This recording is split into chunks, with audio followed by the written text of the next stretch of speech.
So in the last lecture, we added a script to start our application, and this is nice to know that we have this scripting functionality. Now, with such a package.json file available, so therefore with this being a managed Node project, you could say, we can also do one other very important thing. We can install third-party packages. Because a typical Node project looks like that. You have your local project with your code, obviously, and you use a lot of core Node packages, like the FS package or the HTTP package we're already using. But often this does not suffice, and in the next course section we will install one big third-party package actually, because you typically have such dependencies, third-party packages. So you want to use some functionalities, some code, which you didn't write on your own, but which is also not included into NodeJS. Packages could help you with parsing incoming requests, validating user input, anything of that kind. Now, we will use Express in the next lectures, or in the next module to be precise. Body Parser is another package we'll use throughout this course. And there are thousands of packages available that offer all kinds of utilities you can add to your projects so that you don't have to reinvent the wheel. These packages are available through the NPM repository. That is a cloud package repository where all these packages live, and you can conveniently install and manage them via NPM. Remember that tool that shipped with Node.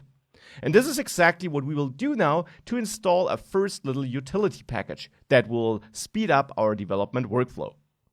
Because right now what we have to do is, whenever we change our code, we have to quit the development server with Ctrl+C and restart it, right? So if we have it running with npm start now, remember, this is our new command to start the server. And I would change something here. Like, for example, here I fixed that /head, right? Whenever I do this, I have to save this. And for my change to have an effect, I have to quit the server with Ctrl+C and restart it. Now, this is a bit cumbersome because we just want to be able to type and then hit save, and it should automatically restart then, right? That would be a great workflow during development. And to achieve this, we have to install a third-party package that gives us just this functionality. Now, how do we add such a third-party package? We do that with the help of npm. And there we get the install command. So just as we had run to run one of our scripts, install installs a third-party package. Now, how do we install it? First of all, we have to know the package name. And if you're wondering, well, how do I know the package name? Well, that comes with courses like this, experience, or by simply Googling for certain problems which you want to have solved, and all of a sudden you find a thread where some package is mentioned. Now I can tell you, for this auto restart mechanism, there is a package called NodeMon, written like this. By the way, you can always search for npm and then the package name if you know that name. And you will find an entry on npmjs.com. Now this is the package page basically, where you find a description, installation instructions, usage instructions, how to configure it, because most packages give you an easy way of using it and then always give you configuration possibilities.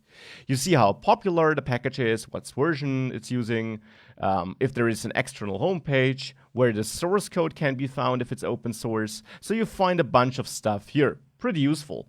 You also see how many versions are existing, and by default you will always install the latest version, by the way. But let's go back to installing it before we dive deeper into this whole npm thing. So we want to install it, and this command would install it, but don't hit enter yet. You can define how this should be installed, because packages which you install can be divided into development packages, so packages which mostly help you during development, and production dependencies, so packages that help you for the app as it's running on a server. For example, NodeMon would be a development dependency because we only use it during the development process. Once we install our app on a real server, we don't need it there. The real server, which is running somewhere in the internet, of course shouldn't restart, and it also doesn't have to because we'll not change its code dynamically.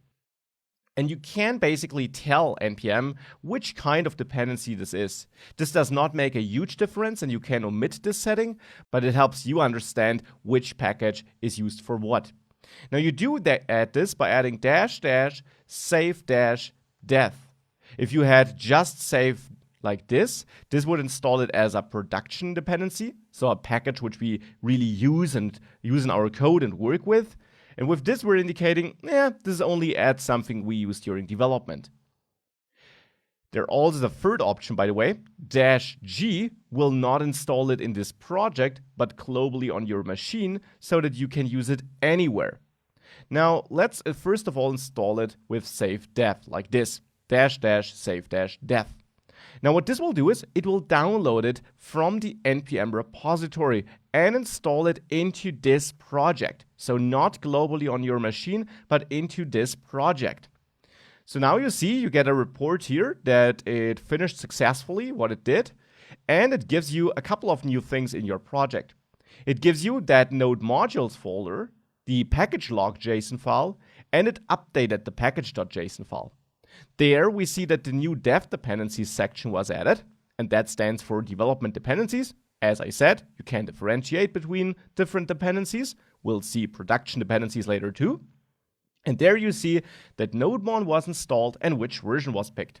Now, regarding that character here, well, this basically defines how this package will be updated if you rerun just npm install without defining an extra package name. Because this command standalone will simply go through all your packages mentioned in package.json and install them, and it would automatically pick a later version if available. But more on npm and packages can also be found in a separate module later in the course. So this is basically how we now install this. And the question is, where is it installed? Well, that is the node modules folder. And actually, that is a huge folder, as you can tell. The reason for this is that, for one, we got NodeMon in there. If we look for N, we see it here. Now, this is basically the source code of the package, or the build version of the package we installed. And this package simply happens to have a couple of peer dependencies. You can see them here and here. So we got a bunch of dependencies in there, and these and their dependencies are also installed. That is why you quickly end up with quite a big node modules folder. But you can always delete that node modules folder if you need to free up space. Now you can't use that package, but you can then rerun npm install if you start working on that project again, and it will reinstall this package and all its peer dependencies, and therefore recreate the node modules folder. This is how packages work in Node projects. So you need that node modules folder whilst you're using the packages, but if you're not working on the project, you can delete it if you want, if you need the free space, and then just remember to rerun npm install once you're working on the project again. The package log.json file, by the way, just stores the exact versions I installed today, so that if you share your project with others, they can actually get these exact versions too, instead of the latest versions. But again, more on npm in a separate module.